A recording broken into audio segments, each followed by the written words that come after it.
Welcome to Beauty and Gratitude. It is Friday night, 8 p.m., and I hope you're safe wherever you are. Shabbat Shalom, peace, all that good stuff. I want to thank you for tuning in to Beauty and Gratitude. I hope you've enjoyed the last two episodes.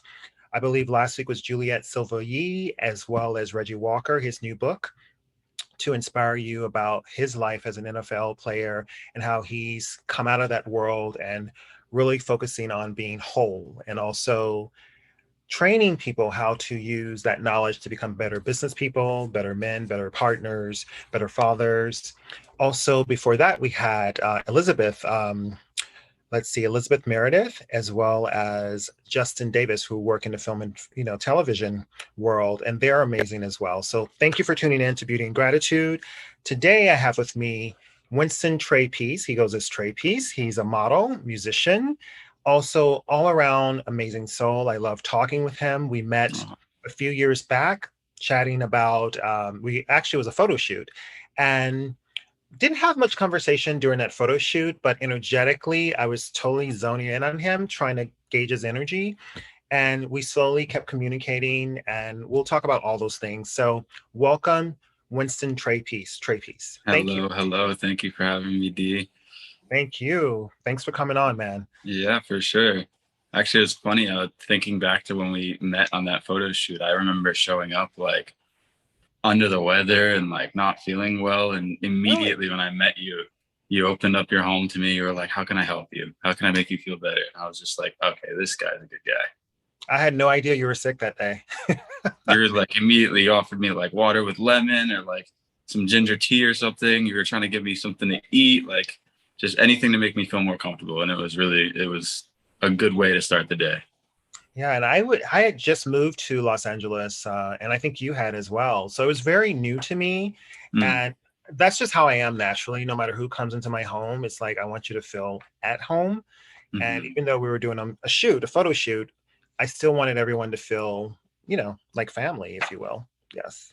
Definitely a family now. Cool. I have a question for you. Yeah. How did you start modeling? Were you scouted, or how did that start? So I was working at a restaurant in Nashville. It's called Hmm. Fin and Pearl. It no longer exists, unfortunately. Hmm. And I was a server there. One of my friends was a busboy. His name is Matt, and he was a fashion photographer. He was really drawn to it, and he was just kind of staring at me one day and was like, "Hey, man, I want to shoot you. I think Hmm. you would look really good in like my portfolio. I got a couple ideas." I was like, "Well, hey, man, like let's do it. I do music. I'll use the photos for music stuff. That's cool with you, and so on and so forth." So we did our shoot.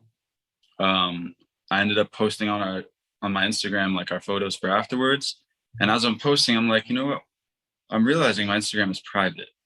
I don't Right. know why it's private. I've Hmm. always wanted to be open to the world. I want to show myself to the world, so on and so forth. Let's make this public. And as soon as I made it public, I got a comment on the post from a gentleman named Keith Berry. Hmm. And shout out to Keith. He is a wonderful man. He kind of sent me a message and was like, if you don't have a contract, I have one waiting for you. Let's talk. Wow. And Wow. it was kind of heavy for me because I had never been in that position. So I met with him, gave it some time, and then I ended up signing with Keith. He had a personal agency, a little smaller boutique agency, and unfortunately, within about a month or two, he ended up closing his agency. Oh no. But Okay. he had a very good friend, Amy, who is my mother agent, who was in the same building, connected me directly to her immediately. They're now my mother agency, I management, and within about a month, I think, of being with I and them trying to, show me the fundamentals, get me some test shoots and so on and so forth. A scout came out from LA to Nashville. Hmm. They were like, we want you out in LA in a month. Okay. So I was super excited, obviously, but I had a lot of conflict because I had just signed a new lease for an apartment. Mm. I was in school full time, going to college for mechanical engineering, Oh and I wow. had a job full time at Yep. this restaurant. Yep. So Cool part. Wow. Okay. So taking that all into consideration, I said, you know what? School is static. It's always going to be there. My good looks, hopefully, will always be here, Yeah. but They those are will. most likely a time sensitive thing as well. Not at all. And it's I got to take this risk. So I withdrew from my classes.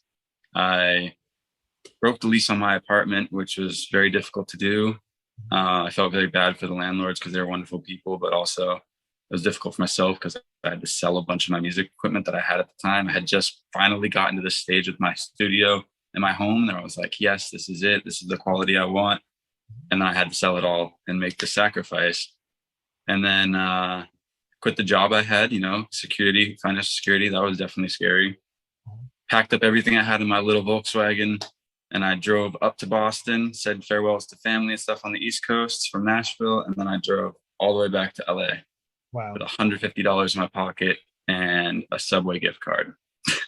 You know what's interesting? I did that many years ago when I left New York to move to San Francisco. I left a job. I walked out because I was having a really bad day with this boss. I was like, you know what? I don't have to put up with this. And I literally walked out, didn't sign out.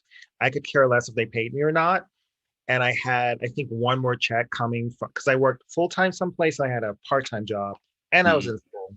So I knew I had some checks coming in. I was like, okay, I'm going to use that money to move to California.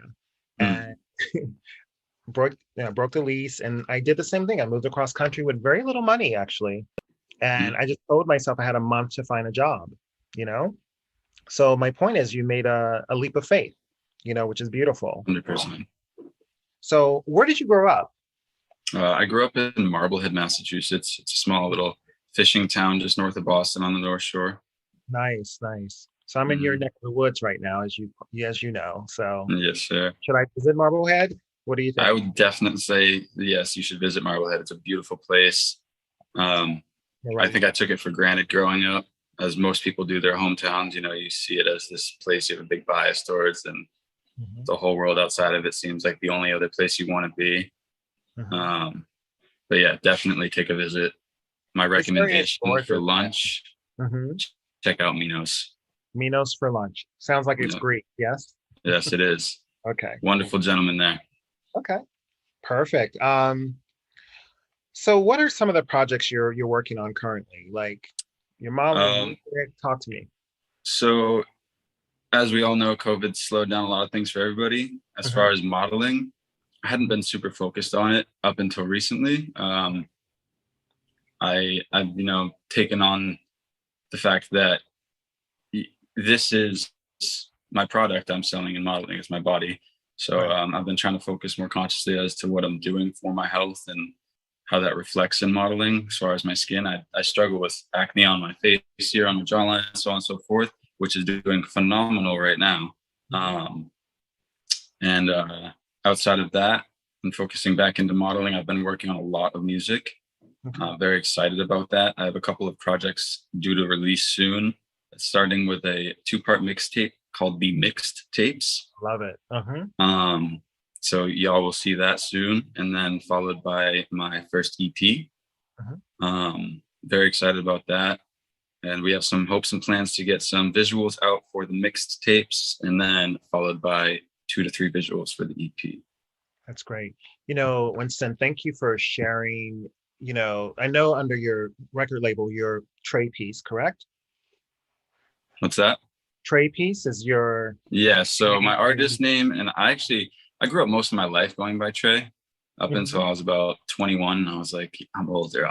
I'm distinguished. Like, I'm going by Winston. People don't know who Winston is yet. So, my whole life I've kind of gone by Trey. And after going by Winston professionally for a while and kind of juggling these 2 identities within myself, I was like, you know what? I feel a little bit more like Trey, but I know that I'm also Winston. It's kind of a weird thing, but yeah. I think Trey is the businessman, and I think Winston is the artist. I mean, I'm sorry, vice versa. Winston is the businessman. Trey Peace is the artist. And we'll be right back with more Beauty and Gratitude after these messages.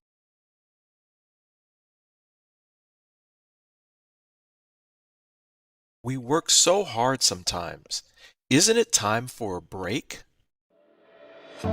Take a walk. Or enjoy nature. Or maybe a leap.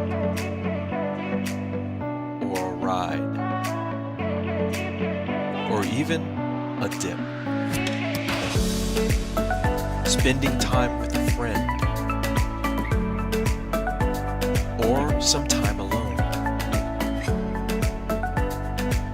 Whatever it is, always spend time growing and learning with a Solidity Weekend. Every Saturday at 10 a.m. Eastern, right here on Solidity TV. So we're back again. We're going to talk about, we talked a little bit about your tattoo. How did you learn how to tattoo? So when I first came to Los Angeles for modeling, I Los Angeles is a very big, bright city. It's very different from the life I was used to, and I love to party. So I got wrapped up into the partying scene in Los Angeles for a long time outside of work, and I felt like I wasn't really using my time the best I could, and I kind of felt like I was kind of growing out of that phase. And so I had an opportunity to travel to Mexico after being in Los Angeles again. And when I landed in Mexico, immediately I kind of saw the same scene forming around me, and I stopped and said, this is my moment. This is my chance to do what I've been thinking about and use my time more wisely. And I realized that there was a tattoo parlor 1 block from my location. I've always liked tattoos. I got my first tattoo when I was 15 from a friend in a friend's room. It was really a weird, beautiful situation. And so I traveled into this parlor. I started chopping it up with the people there, and ended up meeting the manager of the shop. He showed me everything about the equipment and the machines. And I met these 2 artists there, and they both allowed me to come in and kind of shadow them and watch them whenever I wanted to. So in a way, it was an improper apprenticeship. You learned pretty quickly, man. That's pretty amazing. I mean, wow. Within a year, I think I did over 100 pieces for sure. Wow, that's impressive. Wow. How do you strategize to get more exposure as an artist, as a model, tattoo artist? I think the best way to do it is word of mouth, connecting with people organically. I feel like that's the most important way to do it, because when you create a real genuine connection with people, not only do you show a side to them that you don't necessarily get to show through, online marketing and promotions and so on and so forth. But you create a connection, and they feel not only tied to you through that connection, but they feel like a trust. They feel like a value sense in your moralities and so on and so forth. And they're like, what? I advocate for this person. I want to share what they're doing, and so on and so forth. So I think that word of mouth and connecting with people organically is the best way. Outside of that, I am very interested in, learning more about marketing and the internet and social media and the ways we can use that. So I've been diving into some courses, building my brain power on those sides. It's interesting. I did that during 2020 on Udemy, I call it, .com. They have hundreds and thousands of courses. So I did courses on, of course, social media, all of the platforms. And it's interesting. I learned a lot. I definitely know how to create an algorithm and how to draw people into what you're doing, even when you're advertising, how you advertise, and also understanding the laws of different lands, like certain things you can't put on, let's say in Dubai, that you can put on in the US, etc. So I'm glad you're taking those courses, because it does make a difference. I'm very excited to be doing so. I think it's a long overdue thing. Yes. I think everyone should do it, especially if they want to, profit or grow in the social media environment. I love that you have a mug, Beauty and Gratitude. So we spoke about this earlier. I've been drinking a lot of black tea recently. I had to feature the mug because, one, if the viewers can't tell or don't know, I happen to be staying in D'Angelo's home right now, which is now our space. We've deemed it. Yes. So yes, definitely need to add that little advertisement slash. Thank you. Do you identify as a millennial? Do you say to yourself, and let me just put this out there, reason I'm asking. I think a lot of times older generations can't put millennials in a certain box. But I know that you guys communicate differently than we do. I think you're able to use social media and any kind of social platform in a more powerful way than we're used to. So can you explain that to us? I would definitely say that, yes, I am a millennial. Part of myself feels like I wasn't born in this generation, or I wasn't meant to be born in this generation. But yeah, I wouldn't say it's more so that we communicate better, I'd say, because we understand each other's struggles.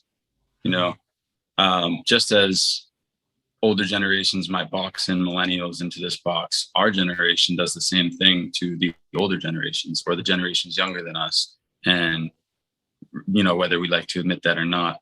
And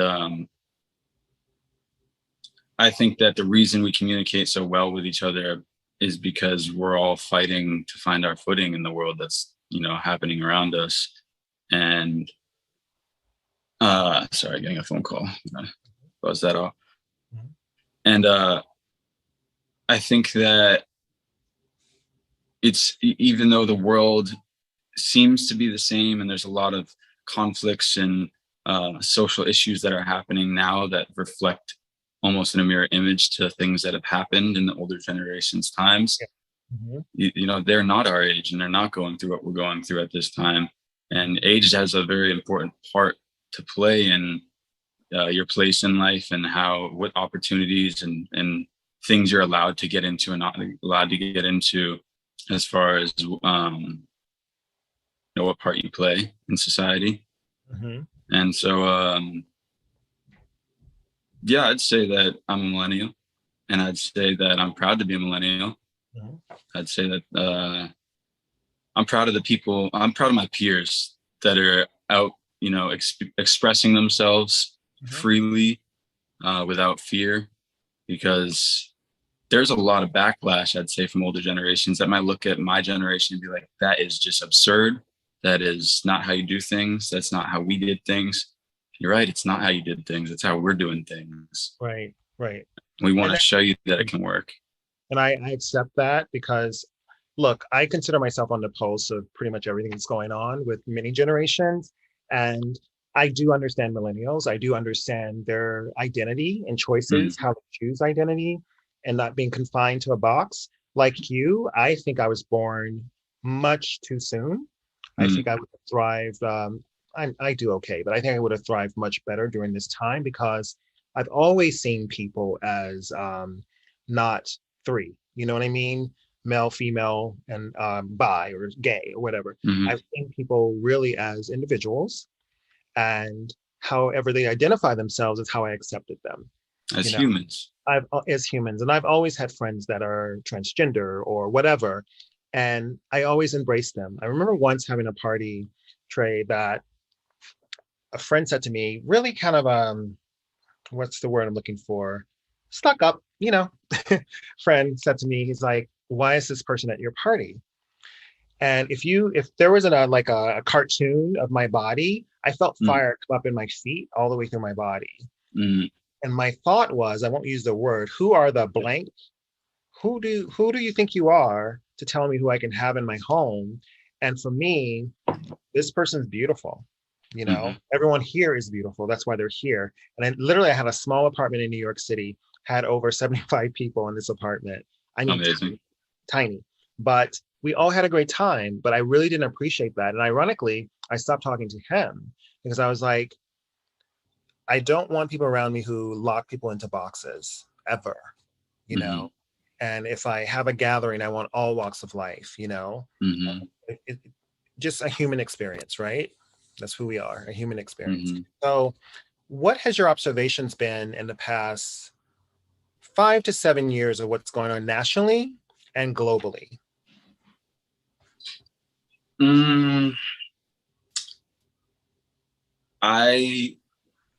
I'd say that I'm aware of a lot of things that are going on nationally and globally, although at the same time, a lot of people might not agree with this. I'm one of those people that kind of believes in ignorance is bliss.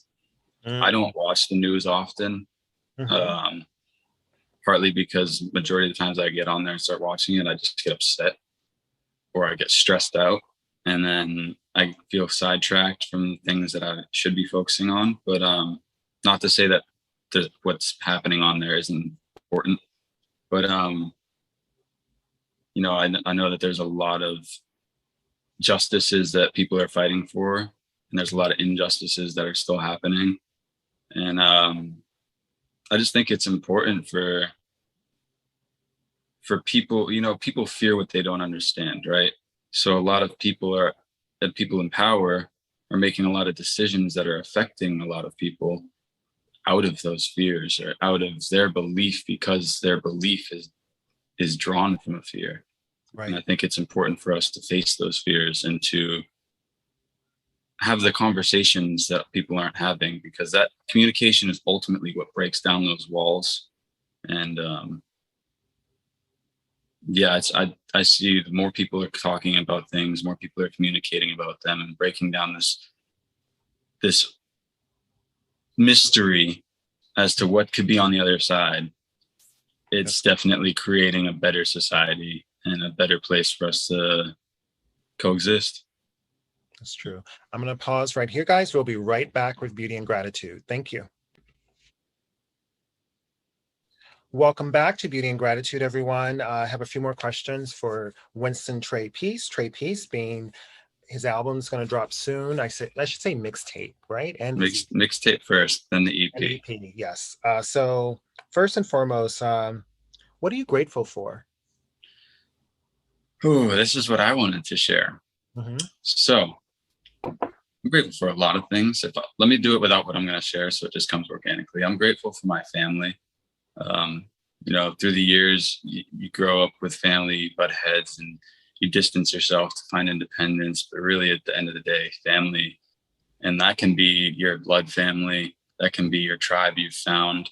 That's the most important thing. I think it's always growing, I think, for me. But I think it's more important for me to focus on my family these days, and you know, provide what help I can in anything that they're struggling with, or just be there to listen to them if they need an ear or a shoulder. You know, I'm there. So I'm grateful for my family. I wanted to share this. Drum roll, please. Oh, geez. Thank you. So I actually opened this book up. I wouldn't say daily. I'd say maybe once a week I open this up and I find a random page, and it just kind of helps me know what today's going to be a good day if I wasn't feeling super good in the morning. So what I wanted to share was I opened this up. I flipped the book around in my hands a bunch. I opened it up, and today it says, "I am grateful for all the guides that have assisted me throughout my life. You being one of my lights. We are fully connected to the other side as children, but most of us are disconnected when doubt or faithless consciousness is introduced. I'm aware and grateful for all guides that have intervened in my protection and success. I may not always see you or show my gratitude, but today I say thank you." So for everybody out there that has helped me on my journey, I just want to say thank you. And again, you being one of them. To the viewers that don't know, I am in D'Angelo's home, and he has extended a period of time to me, and not only me, but to one of my best friends, to chase a dream. And I just want to say thank you, D'Angelo. You're welcome. Because I really feel like it's well on its way, and I'm excited to show the world what it is. Yes. I'm not going to even comment on it. We're going to move along. Okay. Thank you. But thank you, though. Thank you. That's really beautiful. What do you find beautiful?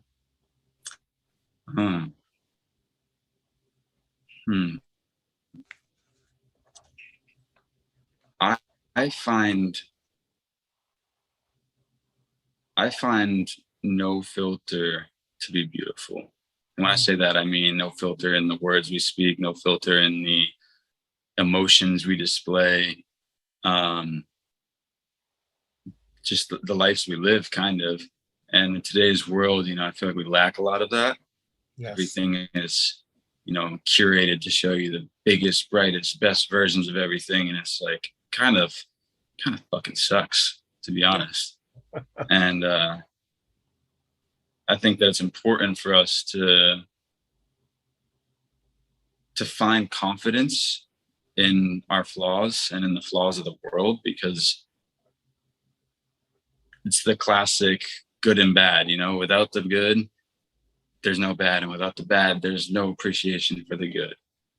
I And agree with so I that. think that that's what I find beautiful in the world. The grit creates character, and the character is oh so much more appealing when it has it. I I wrote down as you were talking transparency. What you want is transparency with people. Hmm. I joke around. I've joked around with you, and I do this with other friends. I'm like, the werewolf's gonna come out, because I'm pretty much contained, but there is a side of me that other friends know, but you haven't met yet, but you'll meet eventually if we ever go out dancing or whatever. Um, but I joke about it because I know sometimes I censor who I am Hmm. just to make others feel comfortable and at ease, Hmm.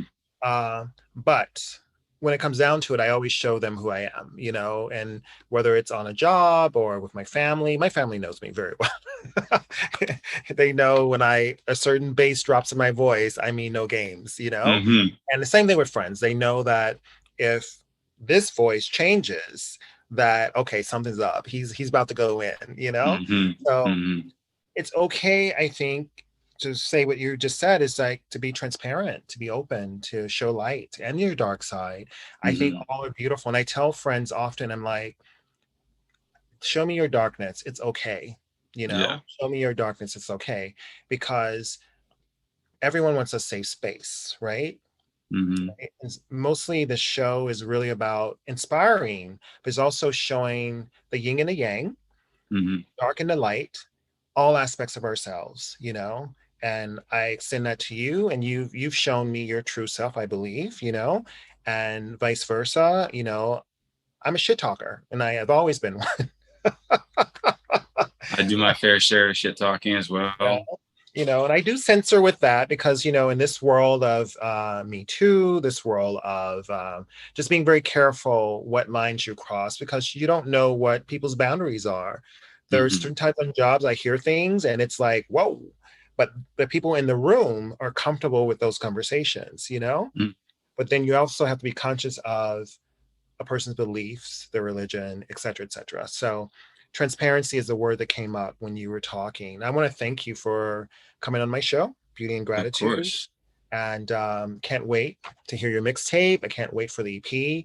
And I'll Just promote it. I'll do it right real about. quick, I want to touch Mhm. back on the transparency. I think that um, something I learned over the past year, particularly, it's a vulnerable space, Yeah. but it takes courage for you to be vulnerable and to be transparent. And when you take that leap of faith and you fully believe in yourself, you know, no matter what the people around you are saying, you'll come into your confidence in a way you never realized, and the world will respond to it in a way that you didn't think was possible.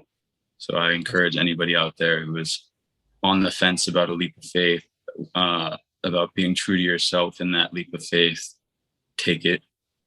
It's so worth it. It is. Whole is a beautiful word, and holy, I equate them as the same. When Mm, you're whole and complete, you're being holy.